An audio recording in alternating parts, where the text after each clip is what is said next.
So this is a plaque for the new community centre for the Church of Ireland up on Church Lane there. They've managed to make the most of a very small site and build a nice little hall that they call the shared space. So it's a place for meetings and workshops and all sorts of activities. So nice. It's built on the back of what was the Sexton's house. The sexton was like the church warden. They managed to build onto the back of that and preserve the original cottage as well. So that was kind of part of the inspiration for this design here. But I guess the real inspiration actually came from a schoolgirl called Fern. They ran a competition in a number of different schools to come up with a logo or a design for this new space. Fern's was the winning design. We thought it was, very strong, kind of graphically. It was one that would translate to another medium and to reproduce well. I was called in to kind of work with that design and develop it into something more permanent that could go on the wall of the building.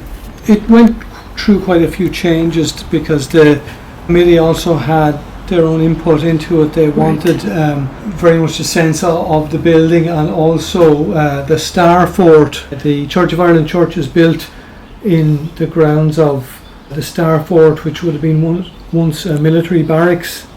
So what I've done is I've taken the plan of the fort as if you were looking down on it, more or less as it appears on the old maps. Then I've taken the elevation of the cottage and I've combined the two of them.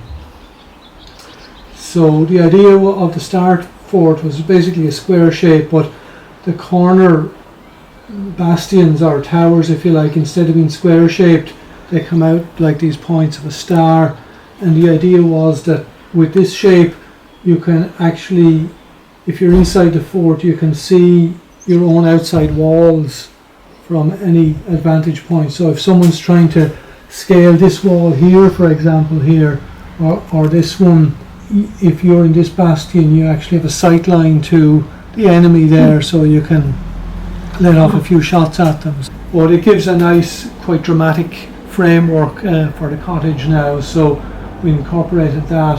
The final touch will be I'm going to gild the windows and door with gold leaf to really make it look as if the lights are on and it's a welcoming space there, because it's a little bit forbidding at the moment, I think. And again, that kind of goes back to Fern's design. She had used colour, obviously, and when I was coming to the completion of this, I thought it looked a bit drab and didn't really reflect that vibrancy of the original, and she'd used a very bright yellow, so I said I'll put some yellow in the windows and doors, and that will help to refer back to her original design as well.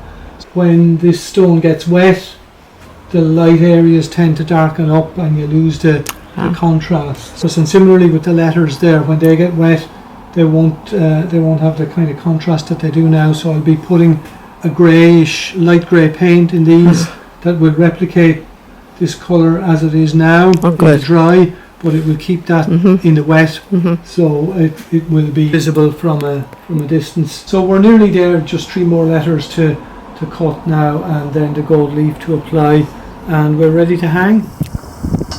This is the next day, and Seamus has done one more letter and part of the next.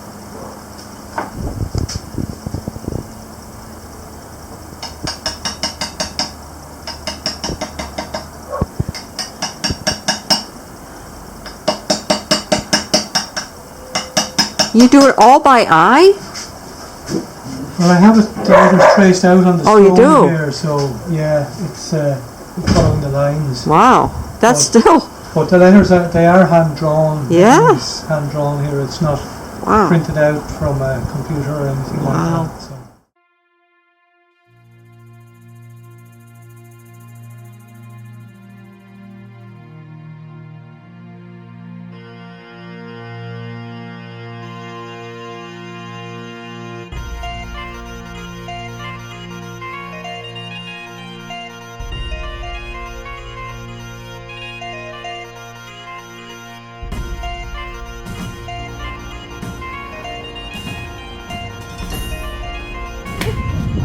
Leitrim.